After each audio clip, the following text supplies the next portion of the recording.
Hey guys, what is going on? Draven here to answer more of your questions following up to the Youth Esports of America Q&A that we did at the Parent Open House over there at UCI in Irvine. We got a lot more questions to go over, so without further ado, let's jump into the 20 questions about the esports and esports industry. I began playing video games very young age when in 1997, my parents bought me Starcraft 1 as well as another RTS type game called Earth 2150. Both of them had online, or excuse me, offline features, and so I ended up playing that because I wasn't allowed to be on the internet when I was younger. Those are the first set of quote unquote video games outside of the typical game that you get on your computer. I believe the computer I played it on was a CompuServe USA or something to that extent, using the AOL dial-up that you had when people called you got kicked off the internet. So that was 96, 97, StarCraft 1, and Earth 2150. My first encounter with esports would have to be during Battlefield 2 heyday when I used to work at a LAN center in Orange County called Howie's Game Shack. It was one of my first jobs while I was in high school, and we hosted Battlefield 2 tournaments on Friday and Saturday nights. And if you guys have ever been there, basically when it first came out, it was the green side versus the blue side. About 68 to 74 computers on the green side and equally, if not more, on the blue side, and we would just do capture the flag. From the popularity of that, Howie's actually sponsored a couple Battlefield teams. One of them was really good. Had a couple guys, Jeweler, Invasion, just name the few guys that were on there. There's other guys that were on there that they swapped out pretty frequently. That was the first time I ever saw competitive video game in person, quote unquote, what you would consider esports. Esports was going on way before I ever got introduced to it, but that was the first time. I want to say it was 17 at the time that took place, 17, 18, possibly later. To be honest, I forgot how long ago it was. But that was my first encounter with the esports. How has esports impacted my life? A couple of things, to get really personal with this. Esports impacted my life very much. It kind of gave me the opportunity to kind of have a skill set and be on a team. I'm on a pro Starcraft 2 team. And esports has granted me the ability to kind of let stuff that I do as a passion or as a hobby or as an enthusiast, whatever you guys want to call it, be able to do it almost as a career. And it's been absolutely amazing to have it be such a positive impact. I mean, it's a lot of hours, a lot of long work, a lot of volunteer work, but esports has been an amazing impact on my life, and I've met so many great people, got to do so many great things with this industry, and I still want to continue to do some of these great things. Just for example, I got to help run and organize an IAM in San Jose, which was phenomenal. If you guys ever had an opportunity to go work one of those events, absolutely insane. It was so much fun to go do that. Also got to go and do on-stage hosting for Blizzard at BlizzCon, and I hopefully get to do that again this year. I'm waiting to hear back if they're going to need me again this year. I just had so much fun meeting all these people, putting on these amazing events, and what kind of drives me to do it is the community that they affect. I mean, there's so many kids and so many young adults and mid adults, like me, who want to be a part of this and want to feel appreciated in this industry, and they're the ones that grow with this industry. So anything I can do to give back to that community is really impactful for me. I appreciate everyone that's helped me through it so far, and the support, and everyone that I've met with it.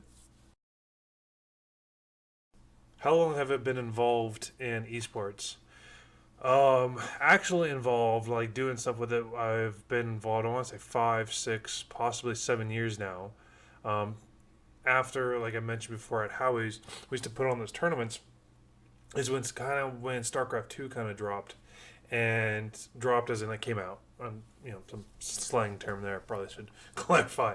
When StarCraft 2 first came out, a buddy of mine, Caleb, and another buddy of mine, Chris, also known as Tyrant for a lot of you guys, they banded together and started coming up with this concept called Barcraft, where you would go to a local bar, local pub, and instead of putting a football game on, you would put a Starcraft match on, hence Starcraft. And I got involved through SoCal Esports with that, helping out with Caleb. And I would just show up to these events and start promoting it on Facebook and Twitter, and do everything I can to show the support to this SoCal Esports, this esports organization here in California, or when I was in California. And that was probably my first involvement, just doing those kind of things. From there is when I started doing tournaments, started casting. That's kind of where I started getting casting from, and just meeting so many great people. That's helped me get jobs at ESL and HyperX and Blizzard and stuff like that. All because it started with a small esports organization like SoCal Esports. So I don't know how long I've been involved, but it's been a long time, and it's been well worth it. And I still do as much as I can for SoCal Esports and for Caleb. I mean, everyone got so many busy things. Tyrant's now in the Navy, and obviously, mad respect for everyone that serves our country. And it's just insane to see where everyone's at. And I don't even know how to describe where I got that start, but I know it was SoCal Esports, just showing up to those bar crafts and pub stomps. And I met some great friends at these pub stomps, which is for League of Legends and Barcraft. Funny story, a buddy of mine, SC Mothership on Twitter, also known as Novak, he never met him before, came to a pub stomp, and this pub stomp we put on as a 16-day event, so Saturday, Sunday for 4 weeks, 8 weeks. And each day you went, you got a ticket, a raffle ticket, and I was going showing support, and I got 16 tickets, and the winner gets a keyboard, a raffle at the end. And Novak shows up. He unfortunately couldn't make it to any of them, but wanted to come to watch the finals. So I gave him one of my tickets. And I was like, "Oh, you haven't made any. Here's a ticket." And sure enough, they call for that keyboard, and Novak gets it, and doesn't give it to me. That my ad, he does not hand it over to me. But we ended up becoming friends from him. Met him up on, hit him up on Twitter and Facebook, and we started casting together. So he's actually my first StarCraft 2 coast caster I've ever casted with. All because I gave him my raffle ticket at a pub stomp. And here we are, friends later. He's attended my wedding, which I'm married now. It's been about a year. My wife's expecting a newborn any day now. But yeah, I mean, it's so many random stories with that. I got some funny ones. How did I get involved in StarCraft 2? Um, Well, I was mentioning before, I was super obsessed with StarCraft 1 and, of course, Brood Wars. So when StarCraft 2 first dropped, I basically stopped playing WoW because I was playing WoW a little bit before StarCraft 2 and started investing really heavily into StarCraft 2. And a buddy of mine, Rob Flaska, Scrawny, for anyone that's watching that remembers Scrawny from Howie's days, wanted to get into esports coasting or StarCraft coasting. Wow, coaching. And he reached out and was like, "Hey, are you going to be interested in coaching lessons?" I'm like, "Yeah."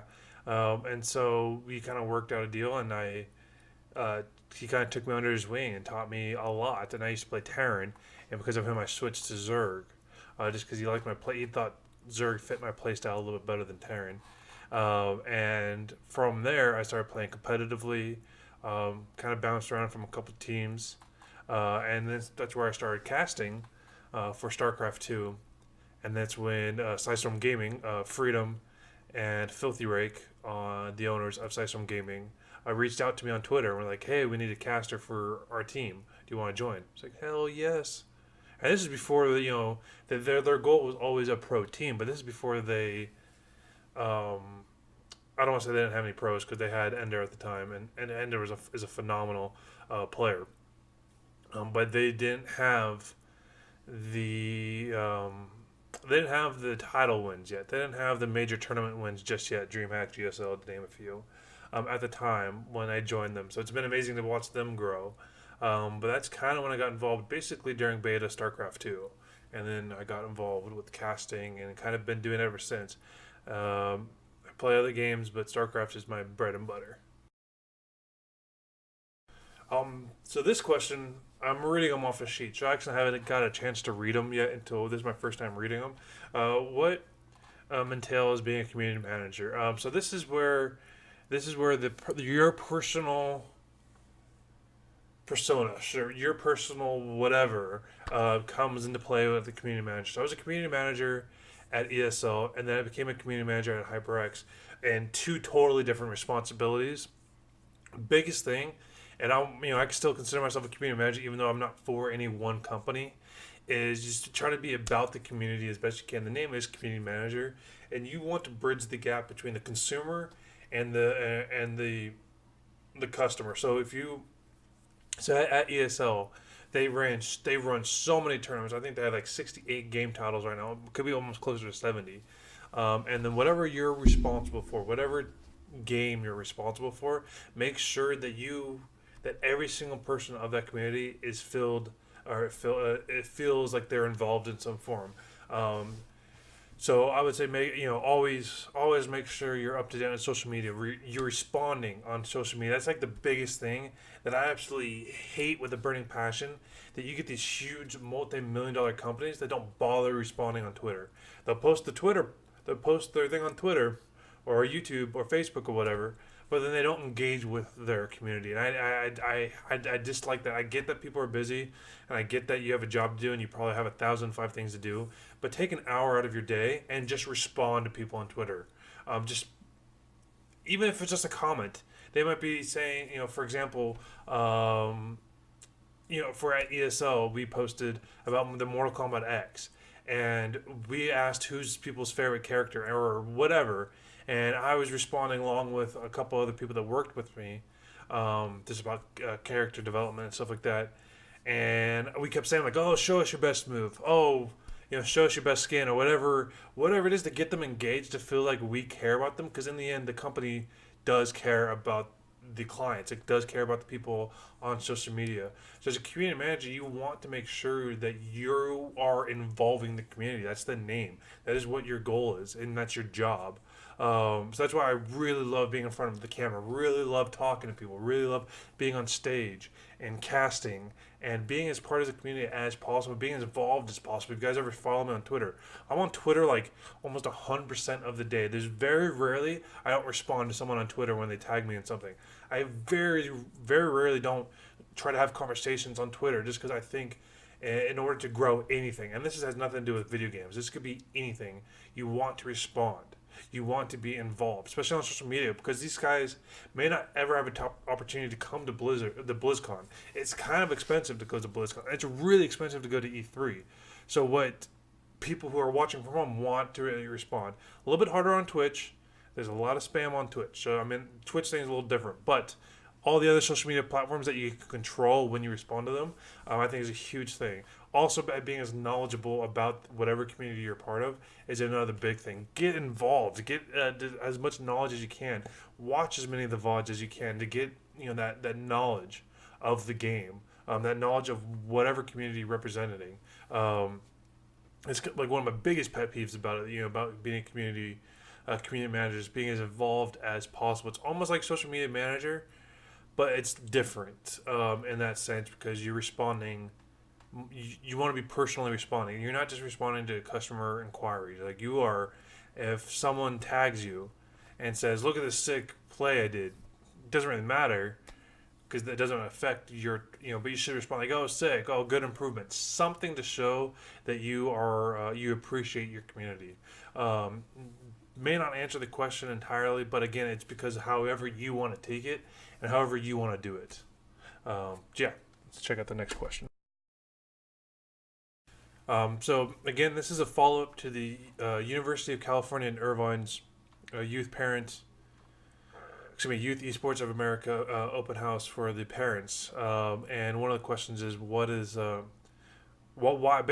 I fly out from California? What made me want to come out to California and fly in and pay for my own, ticket? Like I dropped my own money and rent my own car to come out and attend this event for a couple hours. And the biggest thing is, I firmly believe that the people who are in high school right now will be in charge of some of these companies in their 20s and 30s.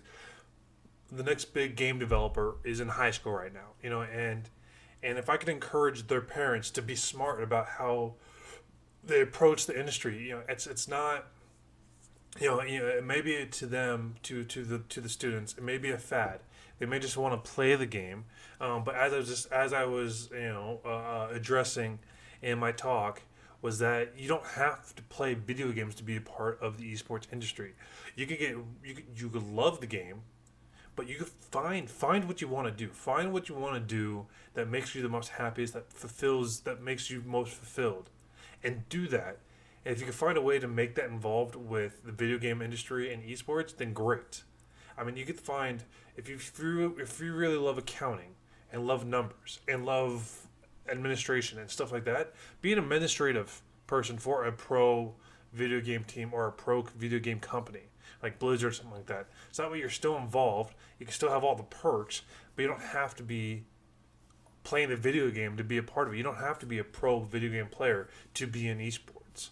So the reason why I wanted to come out to California is I wanted to meet these people. I wanted to answer questions for parents about, they're like, oh, is this a legitimate industry? Yes, it can be. It totally can be. But you have to be smart about it. You have to know what you want to do with it. You have to get involved. You have to volunteer your time. There's a lot of things to consider. You have to know what you want to do with it. You have to, all those crazy things. But it's I don't know how else to do that except talk to you in person. I don't. I'm not like a. You can't just Google. Well, you Google me, but you can't. I'm not like a. Here, ask me a frequently asked question, and I'm gonna have all the answers. It's just I just wanted to meet people. Not to mention I'm from California, and I love UCI for everything they've done with the esports community and the fact that they've opened up the arena and they started with the Zotcade and all those great things. UCI is an amazing school. So anything I can do to help them out is awesome. Of course, the Youth Esports of America are great kids as well, and them wanting to put this on and get all these different speakers is an amazing opportunity that everyone I think should be involved with in some form, volunteer your time with.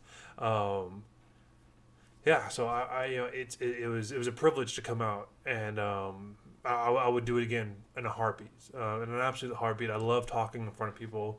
I love being on stage, and it was absolutely amazing. Who is my favorite speaker? Um, well, myself, I'm my favorite speaker. Actually, no, the guy from Anxiety Gaming.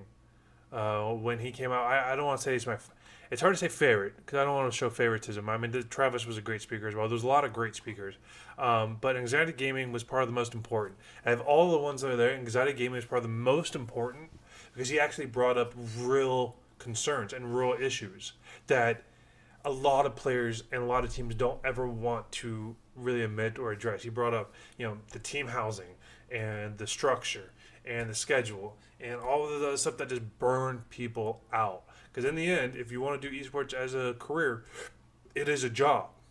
It's a job that you have to dedicate yourself to.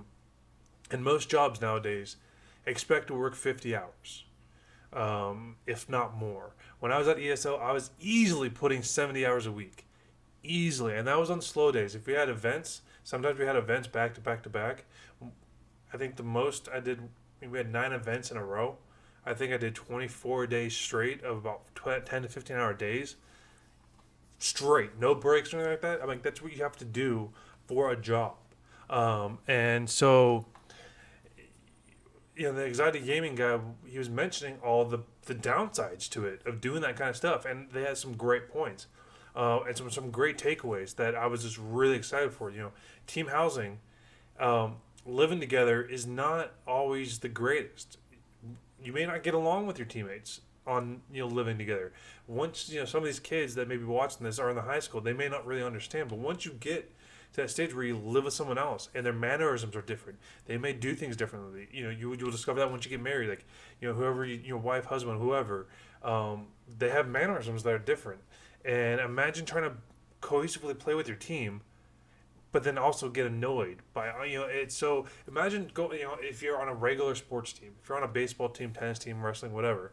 Imagine living with some of these guys. There's probably guys on your team that you love to play baseball with, but hate to hang out with. Sounds kind of mean to say that, but imagine living with that person. It's. I get the concept of team housing. We have a team house, but we don't have that many people that live there. We have 4. and they don't live in the same room, and they don't practice in the same area. It's almost like a common address, but they have their own practice areas, and that's because it breeds. You don't want any kind of animosity when you're trying to play, because then you get burned out and then you don't do well and then your tournaments fail and then you get replaced and all that other stuff. So I think that was probably one of the, again, I don't want to say favorite, but that was probably the one that I appreciated the most. Was the guy from Anxiety Gaming. Am I still actively involved? That just sounds. That's that doesn't sound. um, I'm assuming you mean for gaming, and yes. So I still cast almost daily for Starcraft 2, and I stream daily on Twitch, Dre TV, or at OSC Esports on Twitch, and of course Psistorm Gaming on Twitch. And you can follow me on Twitter as well. Um, yeah, so I'm still actively involved, not on a career, of course. I don't work for any esports team or company at the moment. I've been trying to help start the Boise State Universities starting up their own esports program. That I'm helping them kind of get their feet wet with that. Hopefully, get on board for their spring semester. And then of course Blizzard, if they bring me back for BlizzCon, which would be amazing if I get the opportunity to do that again. So I'm still as active as I can be without actually working for a team. Um, yeah, so I'm as active as possible. What do you see yourself doing in the future in regards to esports? Um, it's a hard one. I totally see myself one day working for Blizzard. I would absolutely love that opportunity. It's a lot of hard work, and I love hard work, and so I would love the opportunity to show them how dedicated I can be and how passionate I am about this industry. Um, I have personal and life. I have personal goals. I have career goals with the industry. Personal goal, I have two. Very specifically, in StarCraft 2, I want to become Grandmaster. I It's been a goal since day one to be Grandmaster in StarCraft 2. I want that so badly, it's super depressing when I don't do well in certain seasons. I end up taking breaks, and that's kind of what kills me. I'll take a month, 2 months hiatus from StarCraft 2 because I can't reach my goal, and I get frustrated.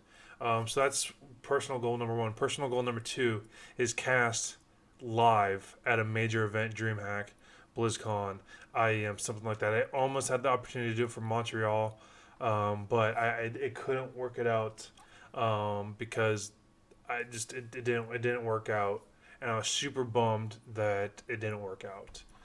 But again, it comes down to just various reasons, almost like not getting a job. Basically, I didn't get the job, and it's super frustrating and depressing. So those are my two personal goals. Professional goals, of course, with esports is to work for Blizzard in some capacity on their esports side, putting on the events, organizing events, scheduling the events, player communication, player arrangements, whatever, updating their website, updating their social media, any and everything I can do on Blizzard for the esports department I want to do, specifically for StarCraft and World of Warcraft games and Overwatch if given the opportunity.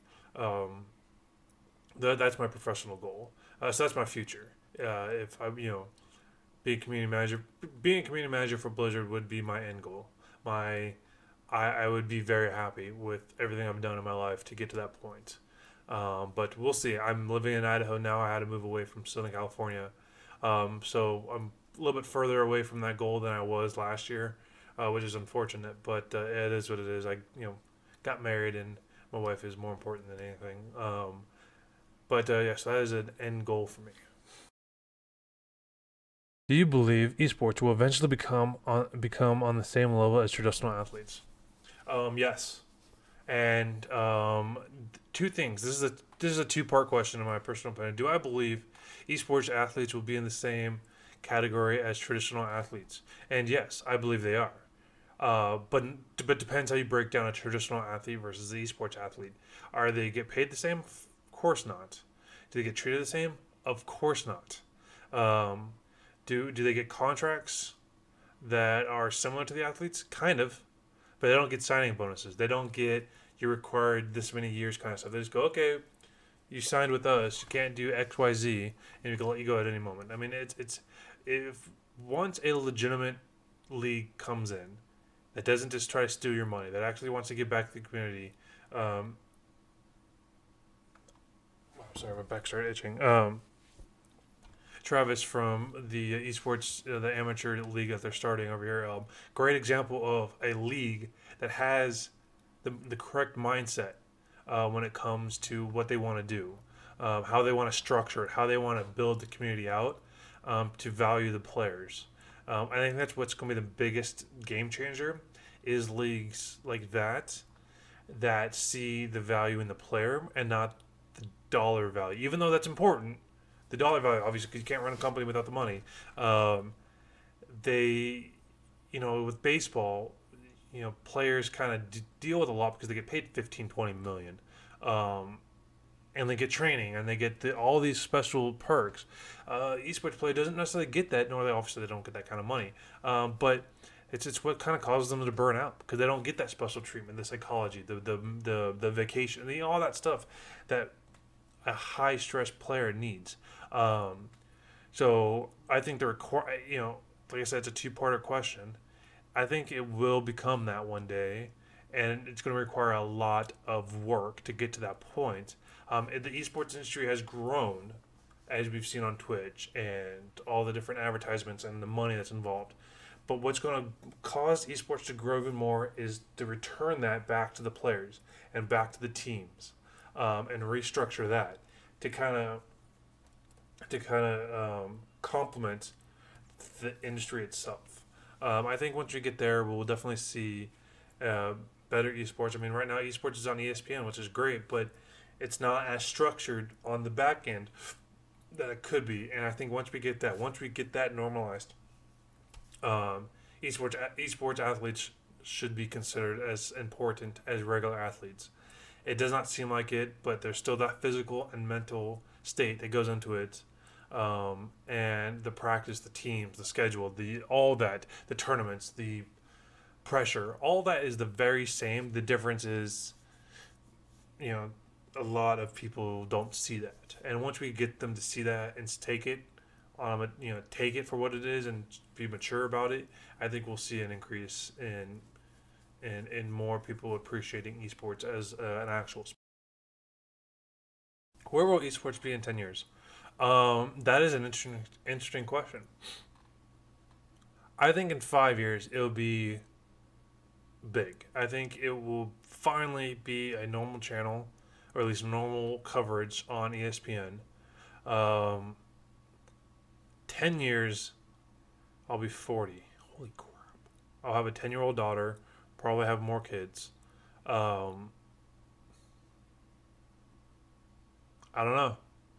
I've never thought about where they would be in 10 years. 5 years, I could see it being huge. 10 years is interesting. I can't imagine what computers will be like in 10 years. Holy crap. Can you imagine 10 years? I mean, think about how advanced computers came 5 years ago. Um, yeah, I'm pretty sure a new popular game similar to League of Legends, if not League of Legends, will still be around.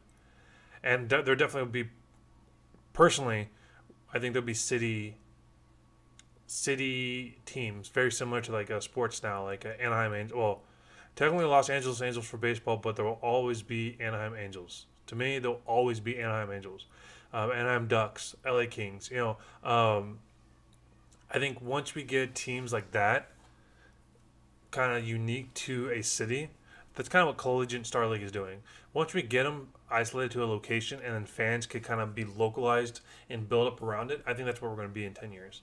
Where we're actually going to have cities that rally around their home teams. Very similar to sports now. And I think that's going to be the next step is getting to that point. Um, I think that will come before 10 years, but that would be 10-year goal, I think. What do you think will change the ideas of parents? Okay. Um, I think if the parents are wanting their kid to be in the industry, so there's going to be another two part. If they want their kid to be in the industry, I think they should try to support them and guide them. Parents are very smart with the stuff that they've done with.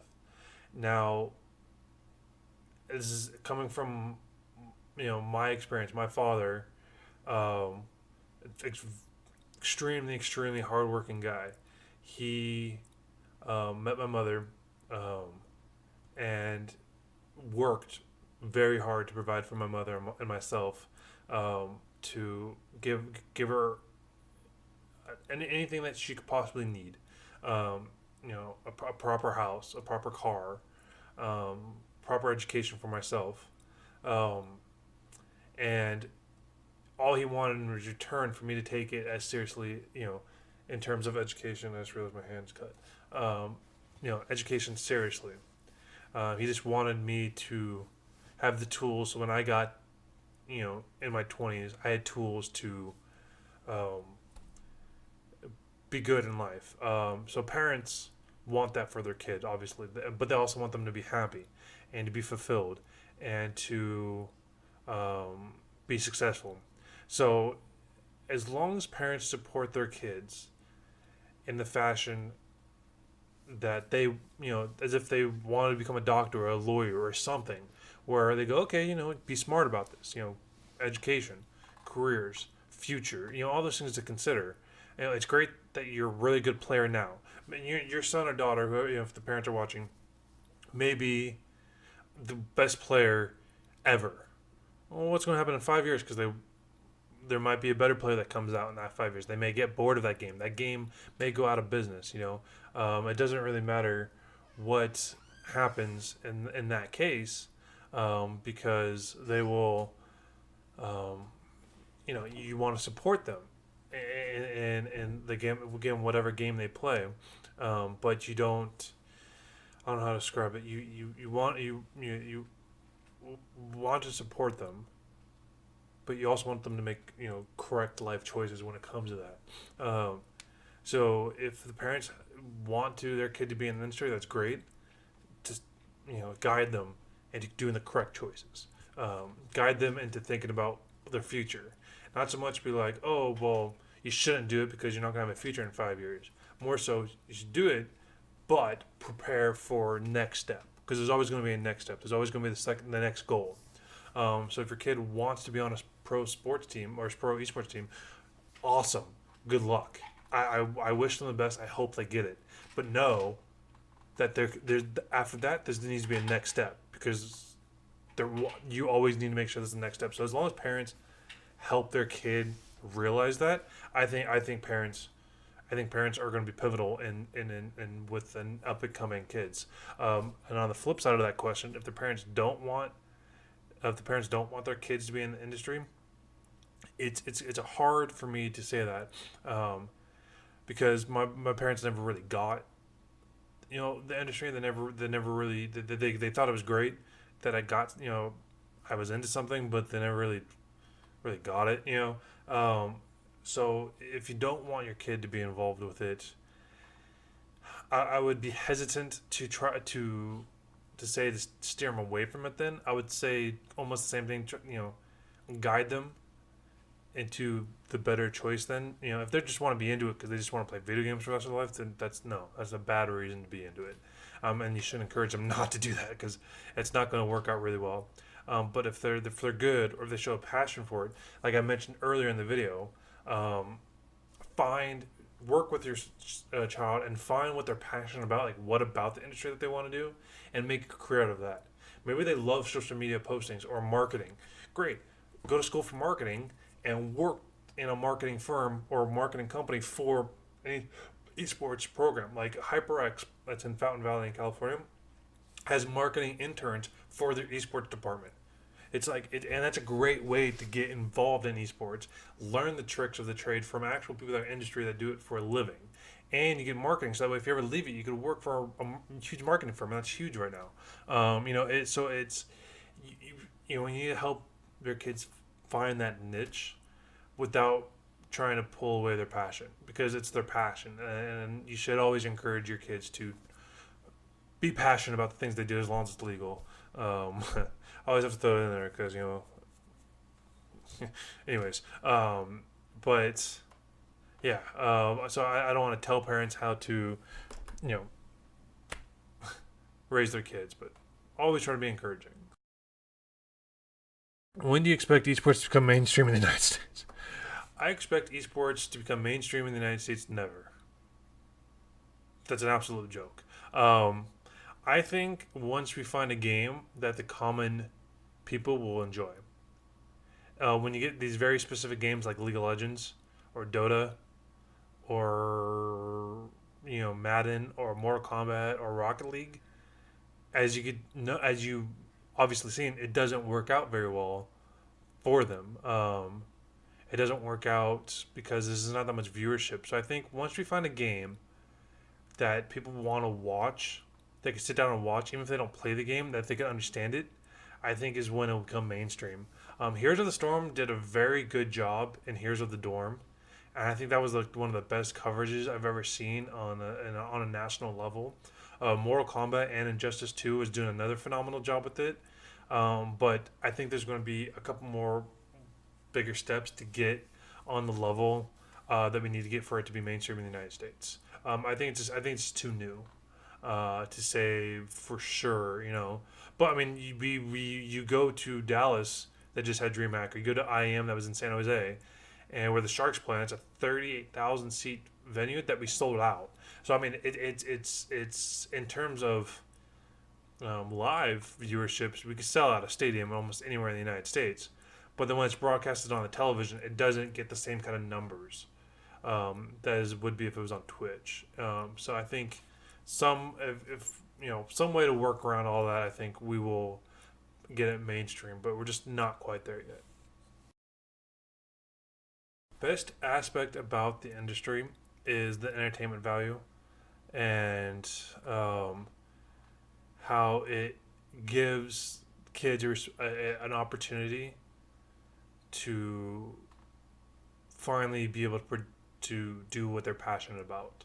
I think esports have given this amazing, like I mentioned, amazing opportunity for kids to finally get into something that they enjoy, that they don't feel forced into. You want your kids to, play football, play sports, or whatever. And sometimes kids don't want to do that, or they're not good, or they feel intimidated by their counterparts, their male counterparts in school, that do it better.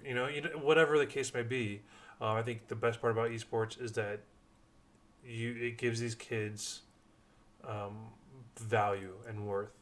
And this is just coming. That's just from personal experiences and personal stories. Yeah. It also allows them to be social where they may not be social in real life. It's just people think it's weird that you go online to play with your friends. It's like it's not your kind of social that you're used to. It's just a different kind of being social. It's just a different kind, and I think it's amazing what some of these kids, their fears that they can get over by doing this kind of stuff. So that's kind of that's the best aspect to it. Of that is just what it kind of does for your individual person. Ironic. Next question is worst aspect of the industry. Worst aspect of the industry is the this is more of a personal answer, personal question, or personal, however you want to call it. Worst aspect is the rejection that you feel from this industry. If you don't do well, you don't get praised. If you don't do well, you feel bad. If you don't do well, it's because you made a mistake. You get really hard on yourself really instantly, and it's really hard to come back from that. Like I mentioned before, I go on hiatuses from Starcraft because I don't do well, so then I don't play. I still cast it, but I just don't play.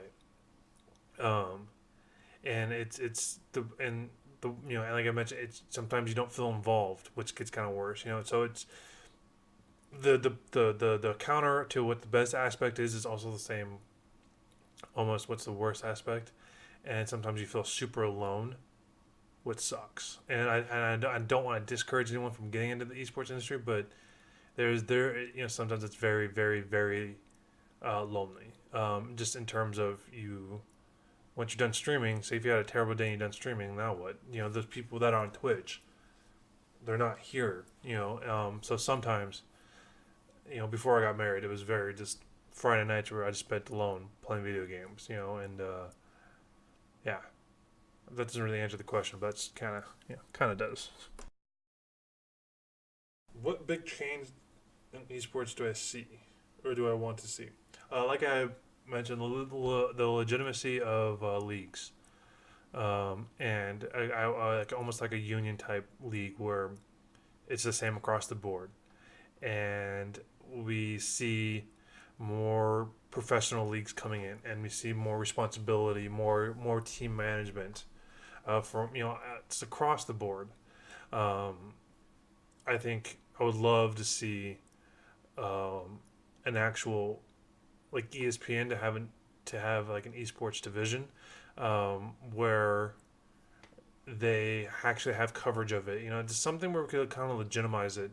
'Cause I still feel like that's still in its infancy stage, even though it's growing, and it's like one of the top viewed industries in the world. If you take the Twitch views, compare it, the 2015, I want to say, is the last numbers I looked up. 2015 World Championship for League of Legends had more viewers on Twitch that one evening than the Super Bowl, the World Series, and the playoffs for the basketball combined. All the viewers of all those people combined still didn't even touch the one night for League of Legends for the World Championships. I mean, that's awesome.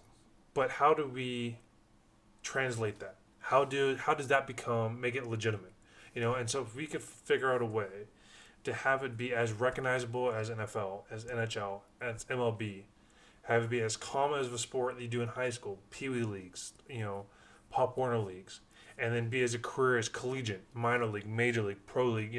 If you find a way to get across all boards, one name across the entire board, I think that's going to be the next step. I think that's what's going to legitimize it. But when you get like these 50 different leagues and all these different grassroots esports communities, which aren't bad, but it's a start, and you have 3 or 4 different high school leagues that you can be a part of, plus the collegiate league, but it doesn't translate to anything past college. It's kind of gets a little bit disparity because kids move around so much. So if we can find a way to streamline it all and just have a clear path from infancy stage to pro status, a clear path. And I think that's what I mentioned earlier. One of the speakers, Travis, and his crew over at the Esports Amateur League wants to do is something to that extent, And I honestly think that's going to that's going to be the next biggest thing, is that. And like I said before, they got the viewers there. Now we just need to fix the back end of the esports industry, and it's coming. It's going to take a lot. I kind of already answered this question, but I'm going to kind of redo it. Question is, what do I want to say to the parents with a negative view on the esports industry? I would love to have one-on-one conversations with those parents, not because I want to yell at them or anything like that, because I want to see why they have a negative view and kind of go from there and answer them individually. I don't want to assume why they have a negative outlook, but again, they may think it's not going to be a career path. They may think it's a waste of time. They may think that they rather their kid do something else. And again, it all comes down to what their child is passionate about. Because once they get to a certain age, they will do it regardless of you. And I want the parents to be involved to encourage them to make smart decisions. And again, it's if the kid wants to play on a professional league and they're good enough to play, let them, but make sure they understand that there's going to be a next step. They're going to need a backup plan. They're going to need the plan after they're done doing that, because you can't do it for the rest of your life. Most pro players are below 25. I'm 30, and I don't think there's going to be ever an opportunity where I'm going to beat out a 17-year-old pro Starcraft player. I don't think it's ever going to happen. But I want the parents should be encouraging of it, and I want to figure out why they have a negative view on it. If they just think that esports is worth, they think it's a worthless career. I would beg to differ. I want to see, I want to see where they think it's, a worthless career, and I want to show them where it's not. You know, if their son or daughter plays video games 24/7 and hasn't done jack in their high school career and hasn't really made an effort to make a career out of it, then yeah, I can see why they have a negative view on it. And that's again where it comes down to coaching him, guiding him in the right direction, and encouraging him to go in the right direction. But I think that question is, I'd be interested to know what kind of um, individual negative reasons why they have for that. Um, 'Cause I think it's something that if you sat down with someone that's in the industry, I feel like we could get rid of at least the doubt. Be skeptical, of course, for anything that your kids does. Be skeptical. Make sure it's the right decision, of course. But you shouldn't. I don't want you to doubt this industry. Um, I honestly think that every person has the opportunity to do well in this industry, as long as they're given the right support and the right guidance. What do my parents think about this career path? I mentioned this before. Um, they like that I found something that I like. Um, my When I first started working at ESL, I did not get great support because I was living in Mission Viejo, California, which is just south of Irvine, and driving every morning at 5 a.m. to Burbank. Um, Again, 15 to 20-hour days, sometimes 20, 25 days in a row. Um, so they weren't that excited. What I mean. So it's hard because my parents might watch this. That they're glad that I found something that I liked, but they probably didn't like how much time I spent on it. Not to mention since I'm no longer there for reasons I'm not going to mention. But um, it's so far the two out of the three esports companies I've worked for didn't end well for various reasons, and they probably don't see the positiveness of it because all they see is how it negatively affected their kid. So they're probably not super excited on it. They get it. My mom's a huge sports fan. She was my baseball coach for years. My grandfather was my baseball coach. My dad was the manager of my baseball team. And my mother was the tennis coach at my high school. Not for me, she taught the girls team, which was awesome. But they so my mom gets the sports aspect of it. But again, she just saw how it personally on the career side didn't, how it didn't they didn't really treat me right. So this just she probably is not the greatest opinion of it because of that. But so it's hard to say. It's they got they're probably happy that I found something that I like, but they probably don't like how I've been upset about it too. You know what I mean? Like it always hasn't always been great. Um, so it's hard to say. You would have to ask them. And no, I'm not going to bring them on. I don't even live in the same state as them. Last question. What is my advice for students pursuing the esports industry? Stick with it. Find what you want to do and just do it. I'm going to steal this quote from someone, and if you guys know the quote of the person, or if you know the person, Kevin Smith, um, fill your life with why nots. Fill your life with people who's going to say why not. Last thing you want to do is be like, hey, I really want to go career with playing ADC League of Legends. And the last thing you want to hear is someone going, why? Why would you want to do that? What a waste of time. Like, you don't avoid whys. Fill yourself with why nots. Fill yourself with people that say why nots because, if you have a dream, you want people in your life to support that dream. So you want people to be like, hey, I want to become a pro League of Legends player. Like let's do it. Why not? Like, why not go for it? And it's I want kids to just do everything they can to try to become a part of it. Whether it's social media, team management, accounting, administrative, whatever. Like I said, I started volunteering time at SoCal Esports, running pub stumps, 12, 14-hour days, volunteering, not getting paid. I didn't earn my first esports dollar until I started working for ESL 4 years after starting SoCal Esports. I went 4 years volunteering, casting, making YouTube videos, making walkthrough on YouTube, streaming on Twitch, SoCal Esports, doing the pub stumps, bar crafts, all those things. A volunteer made $0. Then I started working at ESO, working as a production crew member. That means I got there at 5 a.m., helped run lines, tape down power strips, put up cameras, put up lights, built the stage, got the food, got the players from the airport, all these things to get the event ready. Not even playing the game, get the event ready, and then maintaining the event. And then once the event was over, taking everything down, destroying the set, taking down the lights, or striking the set, taking down the curtains.